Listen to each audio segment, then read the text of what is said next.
Welcome to my online class. My name is Juwariyah, and in this session we will be learning about subtraction of whole numbers. We will study about the general paper and pencil method for subtraction. Now let's do some examples. The first example that we have is 3 minus 1.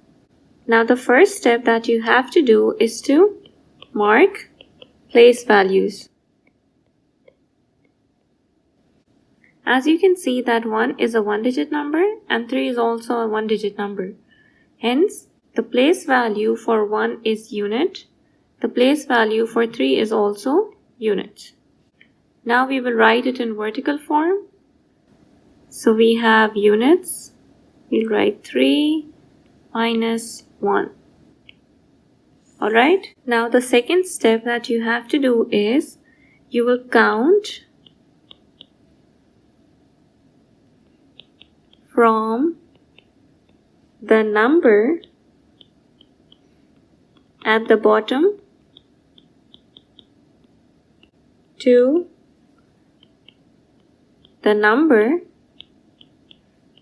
at the top. Now what does this mean?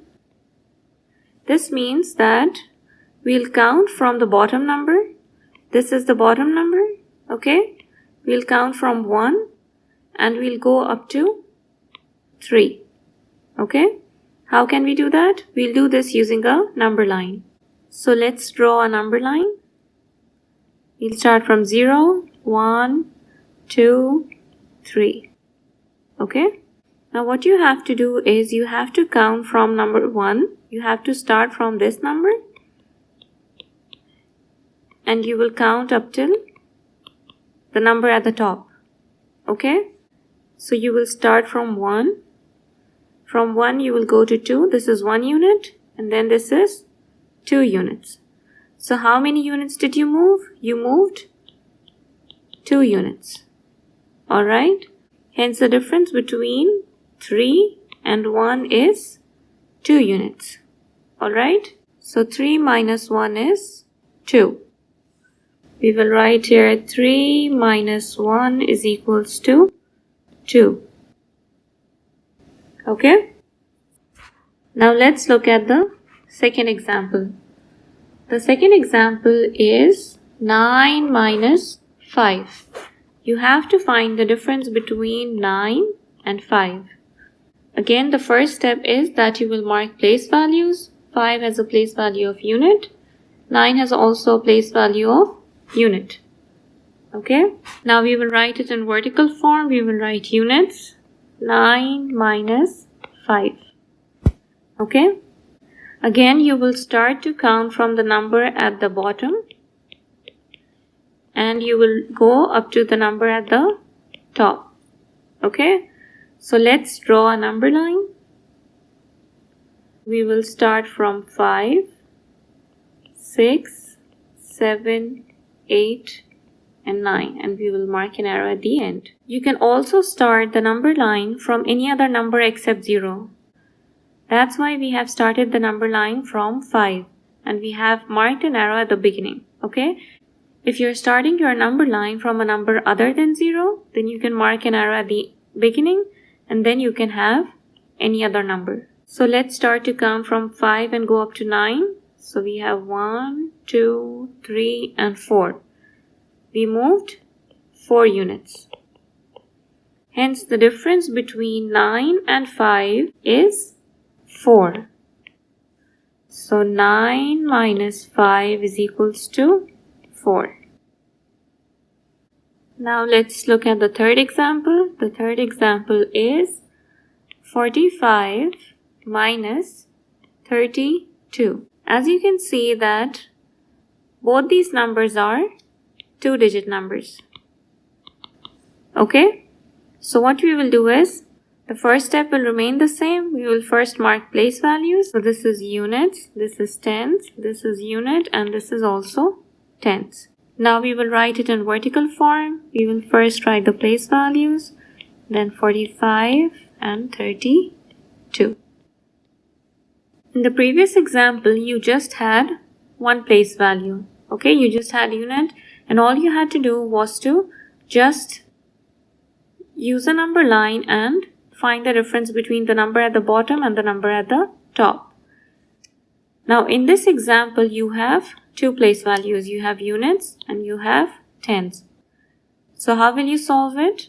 You will first find the difference of numbers on unit side. Okay? So every time that you have to do addition, subtraction or multiplication, you will always start from unit side. Okay? So first what we will do is we will find the difference between 5 and 2. You will start to count from 2 and you will go up to 5. So we will solve 5 minus 2 first. We will first draw a number line. We can start from 0, 1, 2, 3, 4 and 5. We'll count from 2. So 1, 2 and 3. We moved 3 units. So 5 minus 2 is 3. We will write 3 here. The next thing that we will do is we will find the difference of the numbers on the tens place value. So I will scroll this a little bit. And then next, find the difference of numbers on tens place value. Okay, what are the numbers on the tens place value? We have 4 minus 3. So let's make a number line. 0, 1, 2, 3 and 4. So we have to start counting from 3 and go up to 4. So from 3 we'll go up to 4. How many units did we move? We moved 1 unit. So 4 minus 3 is 1. That's why we will write 1 here. Okay? So 45 minus 32 is equals to 13. Okay? Now the next example is find the difference between 58 and 34. Again, the first step is to mark place values. This is units, this is tens, this is unit, and this is tens. Now write it in vertical form. We have tens and units. So we have 58 and 34. Okay. Now the first thing that we have to do is we have to find the difference between the numbers on the unit side. Okay. So on the unit side we have 8 minus 4. We will write 8 minus 4. We will solve this using a number line. We can start from 4 and mark an arrow at the beginning. Then 5, 6, 7 and 8. Okay. Now let's find out how many units we need to move. So we have 1, 2, 3 and 4. We moved 4 units. Okay. So 8 minus 4 is 4. That's why we will write 4 here. Now we will solve the difference between 5 and 3. So we have 5 minus 3. Let's draw a number line. 0, 1, 2, 3, 4 and 5. We will start to count from 3 and go up to 5. So we will move 1 and 2. We moved 2 units. So 5 minus 3 is 2. That's why we will write 2 here. Okay. So 58 minus 34 is equals to 24. Alright. Now let's move to another example. This is a different example. Here we will learn how to do subtraction using borrow method. So the fifth example is find the difference between 62 and 19. What you will do is you will mark place values, units and tens. You have units and tens. Now write it in vertical form. Tens, units, 62 minus 19. In all the previous examples, we started to count from the number at the bottom and we have counted up till the number at the top. Okay? Here also we counted from 3 and we counted up to 5. That means that the number at the bottom was always lesser than the number at the top. 4 is less than 8. 3 is less than 5. Okay? But in this example, you can see that the number at the bottom here is greater than the number at the top. Here 9 is greater than 2. In order to find the difference between two numbers, the second number should always be lesser than the number at the top. Now, how do we fix it? How do we solve this? In order to solve such kind of problems, what we will do is we will borrow one number from the adjacent place value. Okay? We will borrow the number from the place value that is to the left. Okay? We will always borrow a number from the place value that is to the left. Always remember that. So we'll quickly rub this. We will borrow 1 from 6 and give it to the number 2. And since we took out one number from 6, that's why we are left with only 5 numbers here. Okay? Now you can see that the number at the bottom is 9 and the number at the top is 12. Hence, 9 is less than 12. Now we can easily solve and find out the difference between 12 and 9. So we will first find the difference between 12 and 9. Draw a number line. We can start from 9. Mark an arrow at the beginning. 10, 11 and 12. Okay? So we will start to count from 9. 1, 2 and 3. How many units did we move? We moved 3 units. So 12 minus 9 is 3. That's why we will write 3 here. Next we have to find the difference between 5 and 1. Again we will write 5 minus 1. Draw a number line. 0, 1, 2, 3, 4 and 5. Okay? We will start to count from 1 and go up to 5. So we will have 1, 2, 3 and 4. How many units did we move? We moved 4 units. So 5 minus 1 is 4. That's why we will write 4 here. Okay? Now we can see that the difference between 62 and 19 is 43. Okay?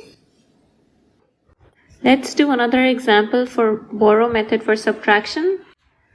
So the concept will get even more clear to you. We will find the difference between 834 minus 567. Again, the first step will be to mark place values. You can see that this is a 3-digit number and this is also a 3-digit number. The first place value will be units, then tens, then hundreds. Again, we have units, tens, and hundreds. Now write it in vertical form. We have 100, 10 units. Now we will first write this number, the number that is before the subtraction sign. We have 834 minus 567. Okay? Now you will first solve and find out the difference between the numbers that are on the unit side. As you can see that the number at the bottom is 7 is larger than the number at the top. So what you have to do is you have to borrow the number 1 from the place value that is to the left. So you will borrow 1 from 3 and give it to 4. So let's borrow number 1 from 3 and give it to 4 to make it 14. And here you took out 1 from 3 and you were left with 2. Okay? Now the number at the top is 14 and the number at the bottom is 7. So number at the bottom is less than the number at the top. Now solve 14 minus 7. Draw a number line. We can start from 7, 8, 9, 10, 11, 12, 13 and 14. So we'll move from 7 and go up to 14. 1, 2, 3, 4, 5, 6 and 7. How many units did we move? We moved 7 units. Okay? So 14 minus 7 is 7. We will write 7 here. Next we will solve 2 minus 6. Can we do 2 minus 6? No, we cannot. Why? Because the number at the bottom is 6. We cannot count from 6 and go up to 2. We cannot do reverse counting. Okay, we always have to count forward. That's why we always have to make sure that the number at the bottom is less than the number at the top. Since 2 is less than 6, we have to borrow 1 from 8. Okay, we will borrow 1 from the next place value and give it to the number 2. So we will borrow 1 from 8 and this will be 7 here and we will give it to 2. On the 10th place value, the number at the top is 12 and the number at the bottom is 6. So let's find out 12 minus 6. Again, draw a number line. We have 6, 7, 8, 9, 10, 11 and 12. So how many units do we need to move to go from 6 up to 12? We'll move 1, 2, 3, 4, 5 and 6. We have moved 6 units. So 12 minus 6 is 6. Lastly, we have to find out the difference between 7 and 5. So we will find out 7 minus 5 using a number line. We can start from 5, go to 6 and 7. How many units do we need to move? We will move 1 and 2. 2 units. So 7 minus 5 is 2. So you will write 2 here. Thus the result of 834 minus 567 is equals to 267. So this concludes the session for general paper and pencil method for subtraction of numbers. I hope you understood it. Thank you so much for watching.